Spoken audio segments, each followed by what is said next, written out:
Hi, I'm Mara Webster with In Creative Company, and today I'm so thrilled to be joined by the wonderful Melissa Barrera to talk all about her film You're a Monster. And one of the things that I wanted to talk about a little bit at the beginning was, this is a film that was created as a feature, but Caroline Lindy, who wrote and directed it, originally created a short film. And I love the amalgamation of tones that she's used in this film. It's very much this rom-com, but with this wonderful nod to horror and genre in it at the same time. And then, your character is partaking in musical theater at the same time. So you have some of those aspects. And I was just curious about the journey for you in stepping into this film and really just finding this beautiful amalgamation of tones and how that shaped the ideas that you started to have for your character early on. Um, I I got the script after I got a phone call from a friend of mine who's also a friend of Caroline. And he called me and he's like, "Hey, my friend Caroline, she's a very talented director. I've been in some of her shorts because he's worked with her before. I think they took an acting class together." Um, and he was like, she's doing her first feature. She's super talented and she wants you for it and she's gonna send you the script. And I was like, okay. I mean, already when you have someone that you know and love that knows the person, that's already like a green flag in my book to work with someone because I really do my research when I'm going to work with someone. I want to make sure that they're good people, because you're going to be, collaborating and spending a lot of time together. So already I was like, cool. I saw a bunch of her shorts and I saw the short for this, um, for, the Your Monster short. And I loved it. And I was very curious to read the script. Obviously, the musical theater aspect was not a part of the short. I think she added that for the feature, and she expanded. The romance was also not in the short. Like it was more of like a guru kind of character that's gonna like take you out of the slump. And so she added all of these like beautiful elements that are all the things that I love. Like I love rom-coms, I love horror, I love creatures, and I love musical theater. So I was like, it's like I basically customized this script. Like I asked it from the universe and it fell on my lap. And I was like, I don't understand how this happened, but I'm in, I mean, of course I wanted to meet her. We sat at like Mel's Diner on Sunset. She actually flew back just to meet with me. She was in London at the time, supporting her husband on some like a campaign for which he won an Oscar. They're like a Hollywood power couple of directors that are like coming, like the next Noah Baumbach and Greta Gerwig. I feel like it's Caroline and Daniel. Um, she flew back just to sit down with me at the diner to speak. And when I found out that she had done that, I was like, this is my kind of person, because I would do that. Like if I was making a movie and an actor was living in Timbuktu and they were like, I have a day off, you want to meet? I'd be like, I'll be there. Let's meet at this coffee shop, And so it was a no-brainer. Yeah. And in talking about, where we meet your character at the beginning, Laura, when we first kind of get to know her in the film, she's been going through cancer treatments and she's been going through a breakup. And so she's just in this really catatonic state, and it kind of feels like the light has just gone out within her that used to be there. And we see flashbacks to everything before for that contrast. And I wanted to ask about just finding what that looked like in terms of just that catatonic dimmed light state that we see at the beginning in your performance. It's funny that you mentioned that because I feel like the catatonic state that you talk about for Laura is very specific and not low energy. It's a very high energy catatonic state for her because she wears her emotions on her sleeve. If I, Melissa, were to be in a catatonic state, I would be in bed under the covers watching Love is Blind or The Golden Bachelor or Bachelorette, which is my new favorite reality show. It's so wholesome. I weep every time. But anyway, I would literally not move. I wouldn't do anything. And and she is very dramatic, unlike me. She is, running around the house, moping, as if she needs to get it all out. And it's all like energy that she's crying out. And um, yeah, she's just a drama queen, and it was interesting to like find that with Caroline because obviously she had a very specific idea of what Laura about that stage of the movie, how she would act. And in the beginning, I had no idea how to do that. And it was the first day when we were shooting a lot of those crying scenes and, the first like encounter with the monster. And she really pushed me to go to that larger level of Laura. And then once I got there, I got it. I understood what the movie was. But it was because she's such a great director that she knows how to. I feel like that's what a director should do. They should, push your buttons and tell you, like, guide you to give the best possible performance for the movie that you're making. And that's why I loved working with her and finding that specific cry it all out state for Laura was super fun because I'm not like that at all. I'm not that kind of person. So it was fun to play that. I also love that in all of the crying sequences that we get with her, that there's kind of these different levels of it, and you kind of see that build and you see it come from different places throughout. What is it like when she's crying in front of the Amazon delivery guy that's delivering boxes of tissues to her every day versus, when she's on the couch by herself and it's just reaching this untenable level. And so how did you and Caroline kind of make sure that as you were filming all of those scenes, that each one still felt like a little bit different to each other? So it wasn't just the same kind of level throughout. Well, it was very specifically written that way. She wanted every little bit of the montage to be a different kind of crying. So then that it was my job to be like, okay, I can like, whimper cry like a little puppy when I'm like changing the band-aid. I can like be louder when I'm, unpacking all the stuff that's like all the things that remind me of Jacob is like super dramatic. Then a little bit like more demure and in front of the Amazon guy, and then when she's reading the Frankenstein book, just a little bit more like a romantic, like happy crying because she's remembering what romance and love feels like. So it was very, very, she's very specific about the humor. And I think that's why the movie is so funny because she's very funny and she understands uh, timing and all these things. And so I think, I mean, as much as there was a lot of improv because she allowed me and Tommy to play a lot, she knew exactly what she needed to get, and so the montage crying, it was like very specifically written that every little bit had to be a different version of a Laura cry. Yeah. One of the things that also kind of strikes you immediately is the fact that she's in this house by herself. She's in the house that she grew up in, but nobody's there, and her mom's not present. It's like she sent baked goods and she sent some cash, but she's never physically present. And so when you looked at the script and you saw that absence, what did that immediately tell you about your character and her relationship with her mom and just, how strong that absence was in her life? Well, it was very, having her mom not there was very informative for me as to why she's in these kinds of relationships, and why she almost becomes like the shadow of Peter Pan to like all the people in her life. And that's why there's such few people. She like kind of grasps to this like bigger personalities, and then she gives all of herself to them and wants to just like almost like serve them and live vicariously through them.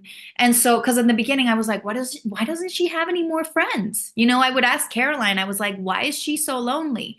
And we talked about this idea of her mom just her entire life not being there and what that could potentially do to a person. Obviously, like every kind of personality is different. And I'm sure there's a lot of people out there that had absent parents that don't have these kinds of like toxic relationships. But I was also, I told Caroline, like, Maisie is such a bad friend. Like when I first read the script, I was like, why are they friends, Caroline? Like, I hate Maisie. And when I met Kayla, I understood Maisie. When I met Kayla that played Maisie, who's like the most lovable and like, you know, rambunctious kind of personality that it's magnetic. You want to like hold on to a person like that. And if you think about like a childhood, for example, of like the shy girl that happens to be friends with the popular girl, like you don't want to let that go because they're going to include you in all of the cool stuff because she's cool. And so I figured that's who Laura is. She just really latches on to certain people that she loves, and that's her life. They are her life. And so she kind of um how do you say it in English? Descuida. Like she uh puts everything else in the back seat. Her own life she puts kind of in the back seat. And I think that's the journey. You know, like the journey is to put herself first, to find her voice again. Do you think some of that as well was part of why she's kind of holding on to this relationship with her ex Jacob so much as well? Because it's kind of, it feels like twofold. It feels like, so much of her entire world was placed into his world. And then also there's that element of the feelings don't just go away overnight. They still exist. And, she's struggling to move past them, which is so realistic and so valid at the same time as well. Yeah, I think there's a lot of layers to her trying to wanting to hold on. I think Jacob, obviously, it's a 5-year relationship. It's, you're accustomed to a person. You've grown, it's like you're the routine. It's hard to like to get out of something. I feel like a lot of people actually in life end up not leaving relationships because they're like, oh, I don't want to leave what I already know. So I think it's this refusal to kind of like change everything about her life that she's known for 5 years. I think she also has a deep admiration for him because he is, this amazing musical theater composer. Her biggest dream is to be on Broadway. And so it's like it's a twofold thing where yes, I love him, but also he's my connection there. Like we're in this together. We both have a similar dream, and how amazing would it be if we could do that together? So I think she's heartbroken. She's heartbroken twice. She's heartbroken because the relationship's over, and she's heartbroken because potentially her dream is over. The dream that he promised her, like he's the one that was like, I want to give you that opportunity. I want to give you your Broadway debut. I want you to be the lead. And so it's like everything is going great, and then all of a sudden everything gets taken away from her. And so I think it's both. It's the refusal to let go of a person, but also of a dream that felt like it was right there. Right. And when he's auditioning people for the lead role in this musical that had previously been promised to her, I love the choice that it isn't that moment where she comes in and she just shines and succeeds in front of him despite him, that actually it just physically takes hold of her, and she struggles to kind of get her singing voice out there in the moment even when she starts the song over. Was that something that Caroline was very specific about from the beginning in the script as well? Yeah, yeah. Because it's, metaphorically and actually, she needs to find her voice. So the idea that after the procedure and as she's getting better, um when you're under an anesthesia or whatever, it like messes with your throat. And so for a singer, I think that's very your throat is your instrument.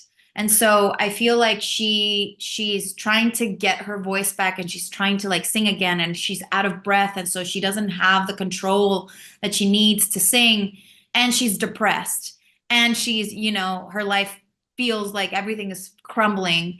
And so we have this process of her at the piano and like trying to like figure out how to sing again, but that's metaphorically, I think that's what the movie is about. Like, and when you finally see her sing for the first time in the movie, it's with Monster. When they're at the piano and he's like, "Sing for me, like sing like the Phantom of the Opera, sing for me." But like, he's like getting it out of her and like helping her gain her confidence back.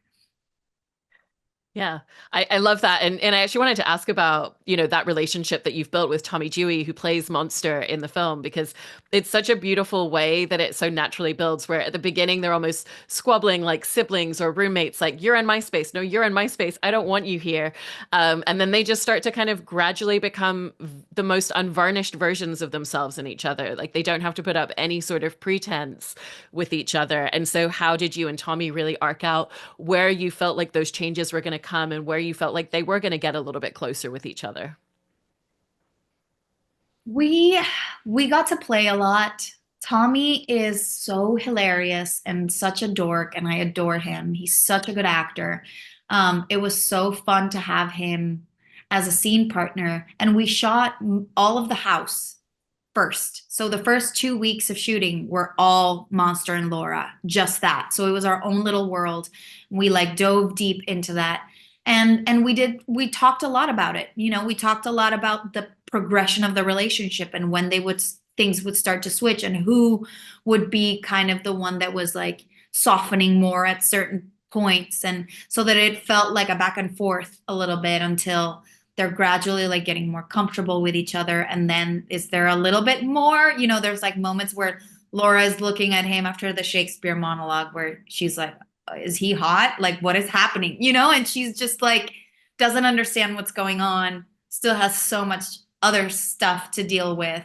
Um, but I think, Monster loves Laura. He's like grumpy because he's been in the closet for so many years and alone. But I think it's just tough love from him, and we don't see that until later, and this is, we can spoil things, right? Or what, can we talk about, or what's the Yeah, I think we're flagging spoilers so we can okay. jump into them. Yeah, it's like when Laura finally goes in the closet and sees where Monster lives and they have that fight, um he basically confesses like, I love you, like, look around, look at all the things that I have around me, like, I know you and I've loved you. And it's just such a beautiful thing to realize, like, of course, right, a monster that lives in your closet is bound to be obsessed with you because because that's all they see.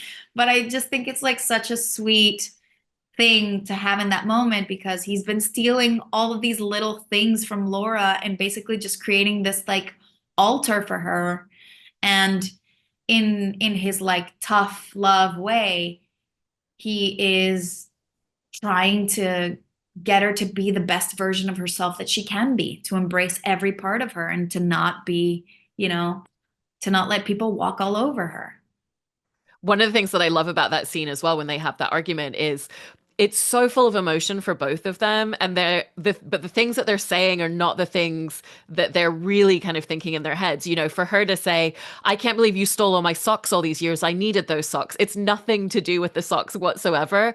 And so what was the fun of getting to really dive into the subtext of a scene like that? You have no idea how in my head I was during that scene. It was, I think, the hardest scene for us to do, because we were trying to find the level, the tone of it, because it could play very funny and very unserious, or it could be, very dramatic, but there's also like comedy. So we did it. It was a lot of like, we do a take, and then Caroline would come and be like, okay, now let's try this. And Tommy and I were freaking out because we were like, we have no idea what we're doing. And eventually, because we're on an indie budget, we're shooting this tiny movie and we got to move on because we got a lot of things to do every day. We don't have the luxury of spending an entire day on that scene. We had like 2 hours maybe to get all the coverage of everything. And so we wrapped that scene and I was like, Caroline, I'm sorry. I don't know. I hope you got what you needed. And she was like, I think we got it. And then apparently that was the one scene that in the edit, they cut it and it was perfect and they never changed it. Like the first scene that they cut, and it worked, and it was the perfect, like it just worked out perfectly. So it's crazy how that happens sometimes. Like I was the most insecure about that scene because I had no idea if we had gotten what we needed to get.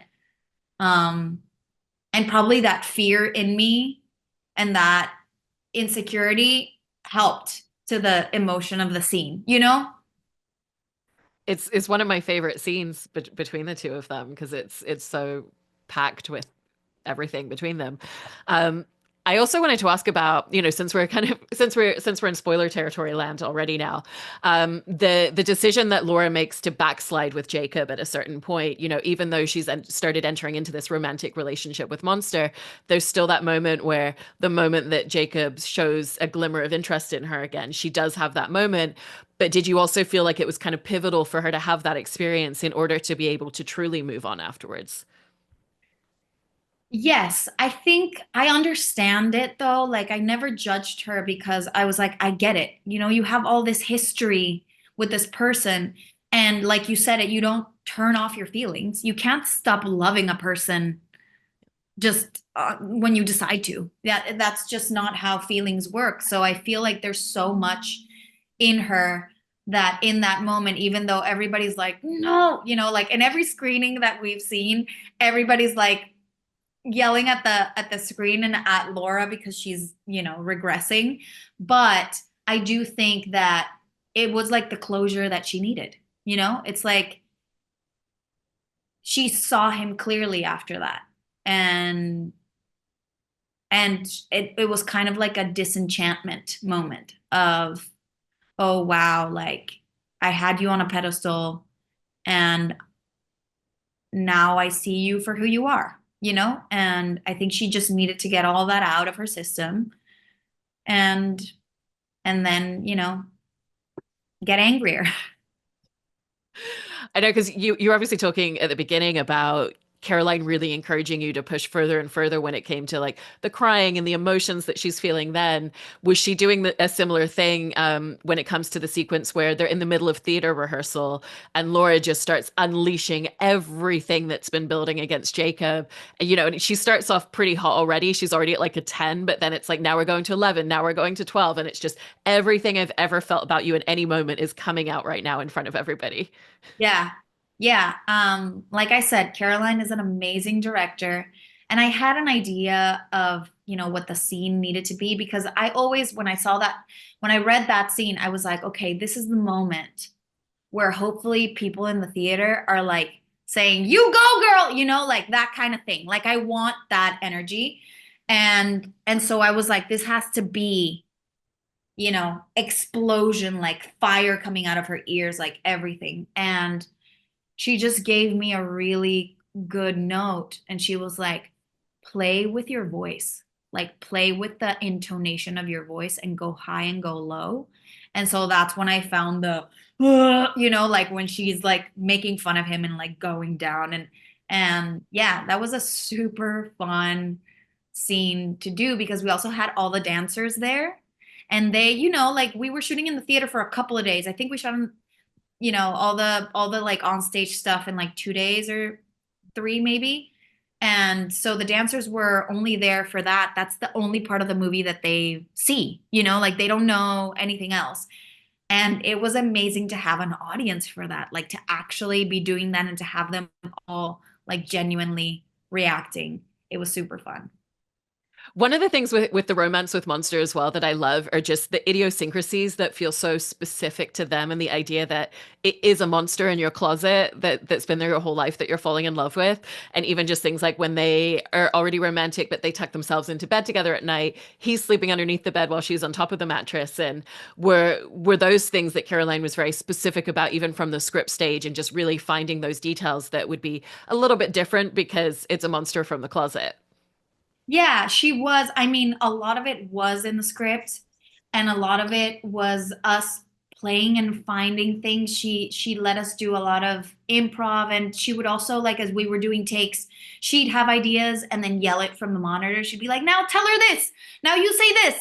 Now do this." And so it was a lot of just finding things in the moment and going with what we were feeling and allowing ourselves to like get cutesy and it be so like serious for us because like it's you're in that crush stage but you know you know that in those like very serious moments for them, it's gonna be hilarious for the audience, you know? So it's just like remaining truthful and not playing the funny.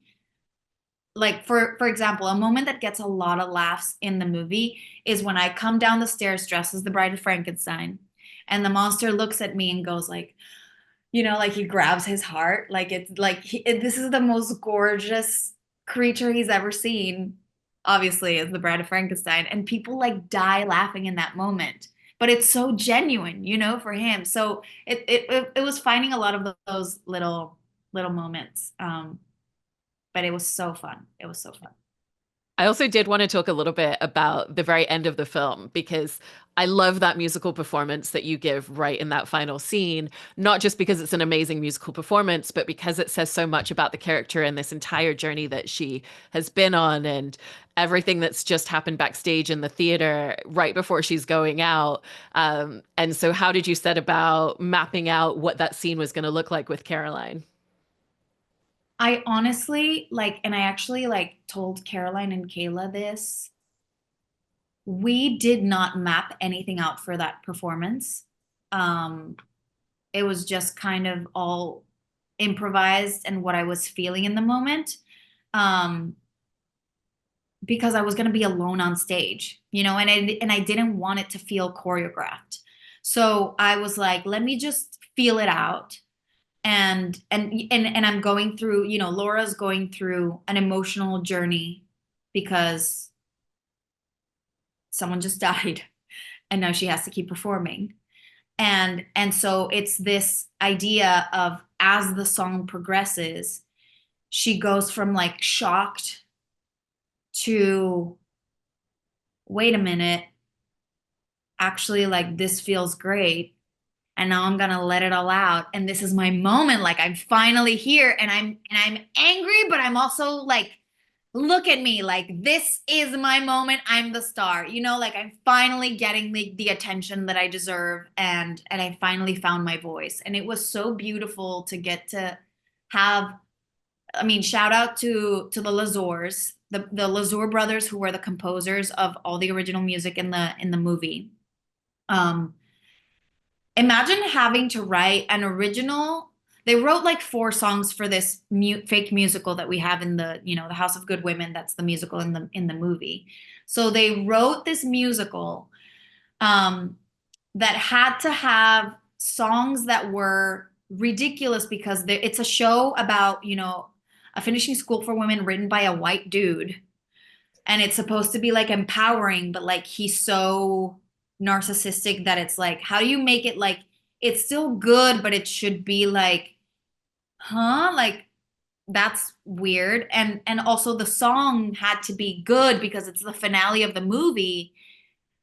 And it has to be about the journey of the character in the musical, but it also has to fit in Laura's journey of the movie. So like it's just insane to me that they pulled it off. And they made this song that is so, you know, that fits so perfectly and that's such an incredible ending to this movie. And I got to, you know, they wrote it for me and for my voice and I got to like sing the hell out of it and I got to also like live out one of my dreams as Melissa of like singing an original song that's like a power ballad like that and to have like a starring moment on a stage like that. So it was pretty special. And I love the way the movie ends and the way that they edited everything in that final, as the song is playing, all of the information that you get and all the things that you see and how it's intercut with, you know, everything that happens with Jacob and Monster arriving and everything. I think it's just, I mean, we had the most incredible editor, like everything. It's such a perfect ending, and I love how creative the film is and everything that you've done in this performance. So really, really appreciate you talking about it. Thank you so much. No, thank you. I'm so happy you liked it. Thank you so much.